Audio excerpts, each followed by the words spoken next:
ليه الشيف بيلبس أبيض؟ وإيه سر القبعة الطويلة والأكمام القصيرة؟ سألت نفسك قبل كده ليه الشيفات بيلبسوا أبيض؟ الموضوع وراه قصة مثيرة هتعجبكوا قوي. موقع فود توداي نشر فيتشر جاوب فيه على السؤال ده.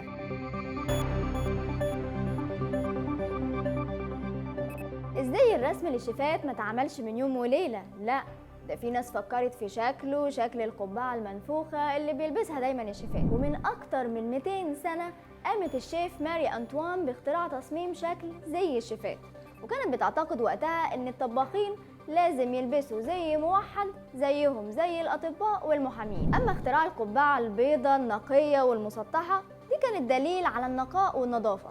من منظور عملي قالت ماري إن القبعة بتمنع تساقط الشعر في الطعام. مش بس كده، ده سبب اختيار اللون الأبيض لزي الشيفات دليل على نظافة الشيف وحرفيته، إنه يقدر يطبخ ويقطع ويسبك وهو محافظ على نظافة بدلته البيضاء.